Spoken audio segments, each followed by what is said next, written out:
Muito bem, meus amigos, aqui é o professor Gabriel. Desejo agora para vocês boas-vindas na nossa aula de número 7 do módulo 3 do curso de Processamentos Digitais de Sinais DSP. E nessa aula, finalmente, a gente vai começar a estudar a transformada rápida de Fourier, conhecida como FFT, e nós vamos entender o que acontece ali nos bastidores e como é que nós implementamos esse algoritmo na prática, para ter o mesmo comportamento ali dos scripts e também do osciloscópio, que muitas vezes você quer utilizar isso no seu sistema. Então, como é que a gente faz isso? Não apenas no microcontrolador, mas também até no computador. Então, o que eu vou demonstrar aqui é a base de tudo, de uma forma muito simplificada, direto ao ponto, ok? Que vocês poderão utilizar em qualquer sistema. Então, se vocês entenderem que eu vou falar aqui nessas próximas aulas, eu até vou dividir em parte 1, parte 2 e talvez até parte 3, tenho certeza que vocês vão implementar sem nenhum problema. Tudo bem, pessoal? Então, bora lá então para famosíssima FFT. Isso daqui vale muito, hein, galera? Então, bora lá. Vamos lá, pessoal. Vamos entender, então, a transformada rápida de Fourier, que ela vem do inglês de Fast Fourier Transform, tá? Então, a FFT, ela foi popularizada por James Cooley e John Tukey em 65. Ela revolucionou o processamento de sinais por reduzir drasticamente o tempo necessário para calcular a DFT, o qual nós já vimos aqui. Então, essencialmente, o que é a FFT? Ela é basicamente uma técnica para reduzir os cálculos da DFT. Então, com isso, eu ganho o quê? Em processamento. Eu ganho em velocidade, eu tenho performance. Basicamente, ele é um algoritmo para fazer a mesma coisa que a DFT, ok? Só que de uma forma rápida. Isso é a FFT, tudo bem? E foram esses dois amigos aqui que desenvolveram ela, né? Então, agradecimento a eles por implementar esse algoritmo. É claro que existem outros, né? Outras derivações, mas esse daqui é o mais conhecido e é o principal, tudo bem? Beleza, galera, só que pra gente entender, né, de fato, a FFT e qual que é a relação bem vantajosa dela, né, como eu já escrevi aqui, a gente tem que entender como é que é o processo de cálculo da DFT, justamente para ter essa comparação, né? Então, basicamente, eu demonstrei esse equacionamento aqui para vocês, até na aula passada, eu novamente coloquei ele. Então, essa equação aqui, ó, é a DFT, ok? Então a gente acha, né, os termos do x de k, que é basicamente as minhas componentes na frequência, através da somatória dos meus índices da amostra de n até o número das minhas amostras menos 1, multiplicando aqui pela exponencial complexa de menos j 2π de kn dividido pelo meu n, tá? Então basicamente aqui essa é a equação. Então o que eu preparei aqui nessa aula para vocês entenderem? Um exemplo. A gente vai calcular exatamente essa equação aí para vocês entenderem como que funciona a DFT e claro, até se você quiser posteriormente criar um algoritmo dela, você vai conseguir também, tá? Então esse exemplo aqui é para essa finalidade e a gente vai validar isso aqui com o Octave também, beleza? Bora lá então. Então o exemplo que nós vamos fazer aqui, ó, consiste em calcular a DFT de um sinal, ok? X de n é um sinal amostrado com valores 1, 2, 3 e 4. Bem simples, tá? É na prática como se fosse o meu microcontrolador capturasse isso em um determinado tempo 1, depois outro tempo 2, 3 e 4 respectivamente. É basicamente isso, ok? Bom, então eu dividi em algumas partes, não é tão complicado, mas ela segue aqui um padrãozinho, tá, pessoal? Uma receitinha de bolo, vamos assim. Então, basicamente, o que nós temos? Nós já sabemos que o nosso x de n é 1, 2, 3 e 4, então essa é a nossa entrada, ok? Portanto, nós sabemos que o nosso n da equação, né, que é esse cara aqui, ó, e esse cara aqui também, é 4, porque nós temos 4 termos, tá?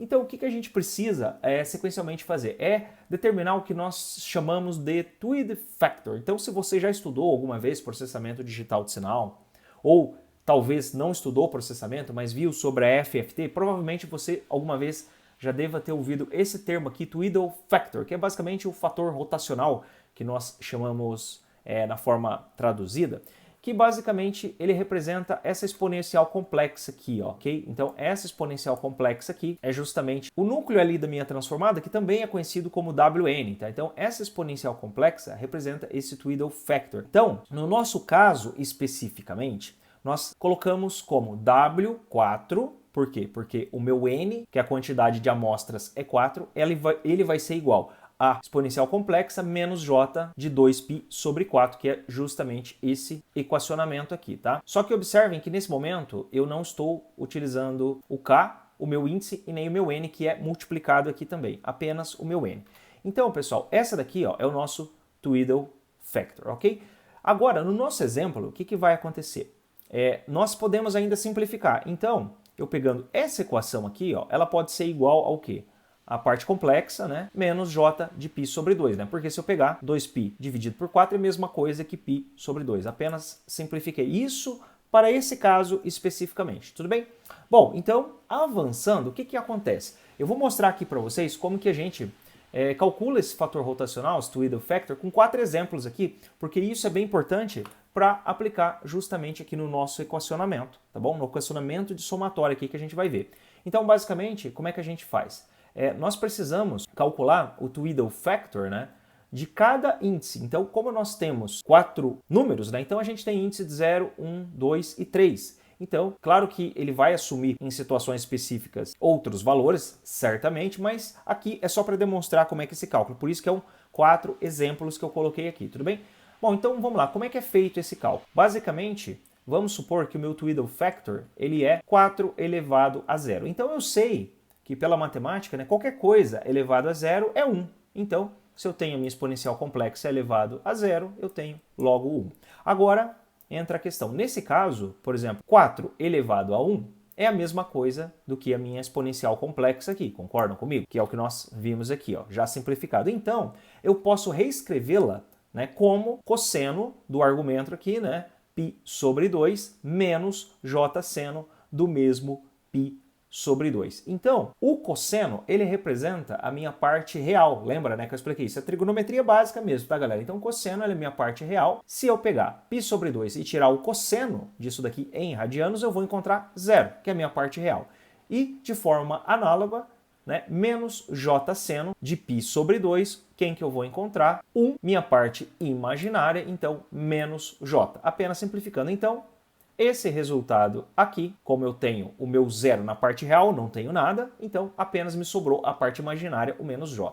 Então, da mesma coisa acontece aqui dentro agora de 4 elevado a 2. Então, eu tenho a minha exponencial complexa, menos j, π sobre 2, tudo isso ao quadrado, né? Então, eu pego esse número aqui ao quadrado. Então, o que eu vou ter? Eu vou ter igual a minha exponencial complexa, né, de menos jπ, ela pode ser simplificada da seguinte forma. É a mesma coisa que matematicamente eu fazer isso daqui, ó. Eu pegar esse 2, multiplicar 2 vezes π dividido por 2 e tirar o cosseno disso. Então, por que me sobrou só o π? Porque justamente eu fiz essa simplificação. Então eu peguei aqui, ó, 2 vezes π dividido por 2, eu simplifico, apenas vai me sobrar o π. Então, da mesma forma aqui também, para o seno, que é a parte imaginária. Então, se eu pegar, né, 2 vezes π dividido por 2, vou ter o meu próprio π, só vai me sobrar o que agora? Cosseno de π é menos 1, a parte real, e seno de π é 0. Então, aqui, ó, vai anular a parte imaginária, só vai me sobrar a parte real, que é menos 1, tudo bem? Agora, o último exemplo aqui, exatamente isso. Então, se eu tenho o meu 4 elevado a 3, né, utilizando a exponencial complexa, como já bem entendemos, é igual a ela menos j, π sobre 2, tudo isso elevado a 3. Então, como é que vai ser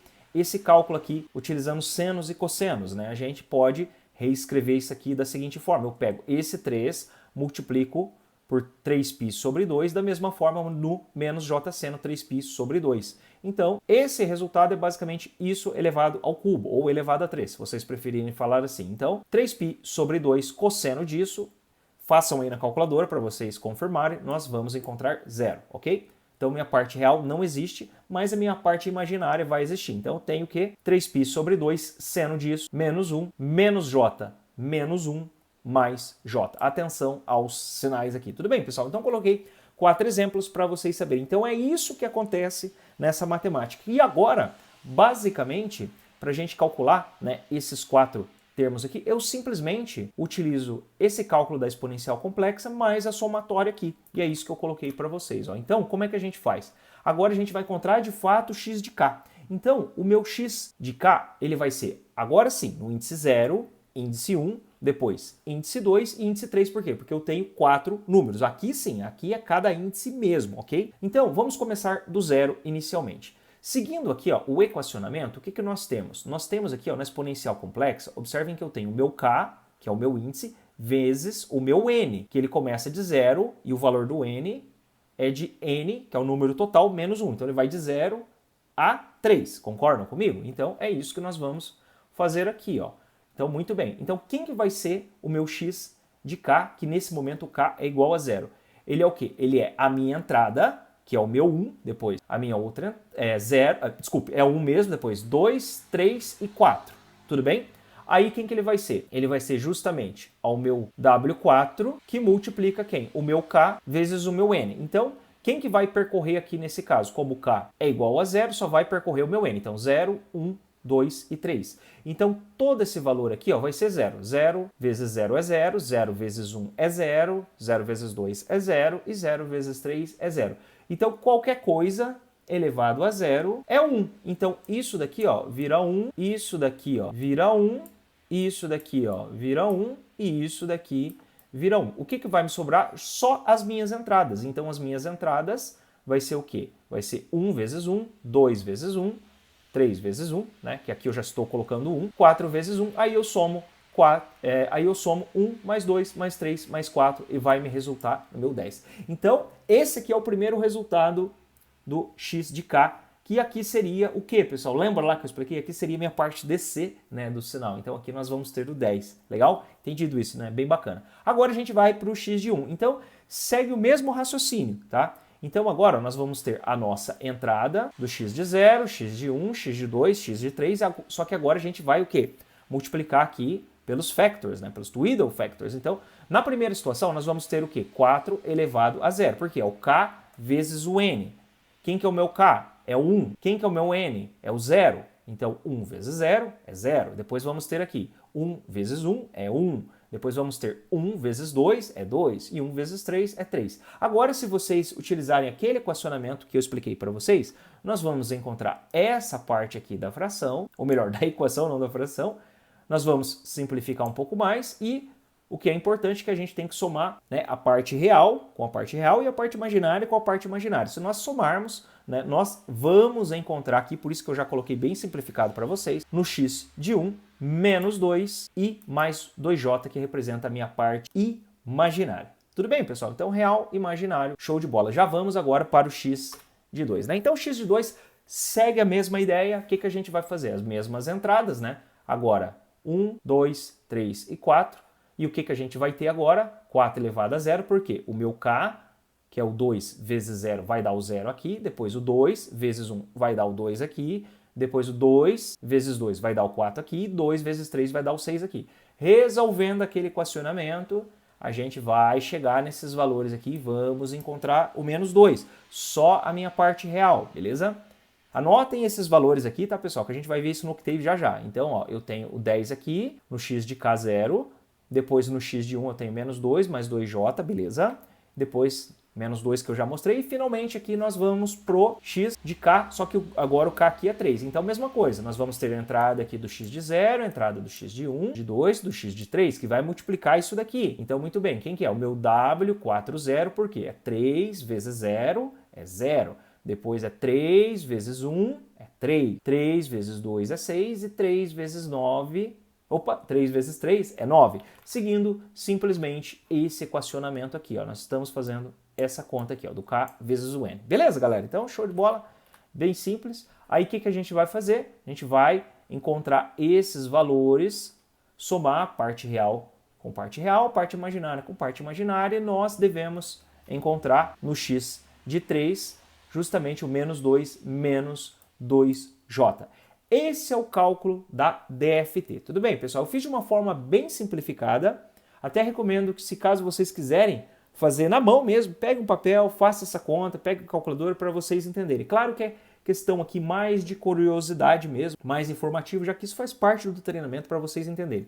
E o que é a sacada principal que eu quero falar aqui para vocês? A gente não vai utilizar isso. Pode utilizar? Claro que pode, não tem nenhum problema. Mas a gente não vai utilizar por quê? Observem que quantos equacionamentos apenas aqui, ó, com 4 pontos, quantas operações complexas apenas com 4 amostras, melhor dizendo, x de n, eu precisei fazer para o quê? Para chegar justamente aqui nos valores de 10, né, no índice de k0, x de 0, né, que é esse k aqui quando k vale 0, ok? Depois no 1, no 2 e no 3. Pessoal, eu fiz muitos equacionamentos apenas com 4 amostras. Então prestem atenção nisso. À medida que eu for aumentando as amostras, o esforço computacional da DFT é muito grande, tá? Então por isso que eu quis fazer questão de mostrar isso aqui para vocês, tá? Então, para fechar aqui a aula, já que a gente realmente já entendeu essa parte, agora eu vou aqui para o Octave e a gente vai calcular esses valores aqui para vocês terem como base, ok? Beleza, galera, estou no Octave aqui agora,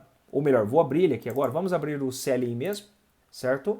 Então, vou dar um Ctrl e o scroll do mouse aqui para rolar um pouco a tela. O que eu vou fazer? Vamos colocar o nosso x de n, tá? Então, vou atribuir ele aqui, ó, x de n, ele vai ser igual a quem? Ao meu 1, meu 2, meu 3 e meu 4. Legal? Ponto e vírgula.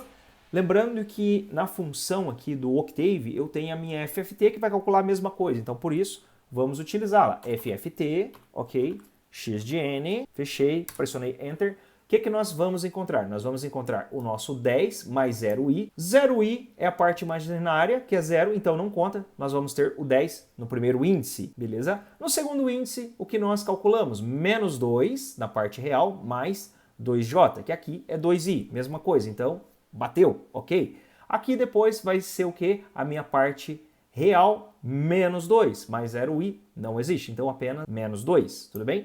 E finalmente, nós vamos encontrar agora menos 2, menos 2i, que é a parte imaginária. Então aqui temos resultados de números complexos, como nós bem entendemos. Então, galera, eu vou encerrar essa aula para não ficar muito longa. O que nós entendemos? Basicamente, o cálculo da DFT. Posso utilizar o algoritmo, não tem nenhum problema, mas observem que à medida que eu for aumentando os números, as multiplicações, operações complexas, vão aumentando também o esforço computacional, fica muito elevado, apenas com 4 amostras, hein, galera? Tudo bem? Agora sim, a gente vai entrar na FFT, que é a próxima aula, talvez a próxima aula fique um pouco maior, porque eu tenho que explicar o que acontece ali e algumas características dela, porque ela é muito legal, o funcionamento, é quase que uma mágica, vamos assim dizer, mas é assunto para a próxima aula. Beleza, galera? Então, tamo junto, até a próxima aula. Valeu, valeu!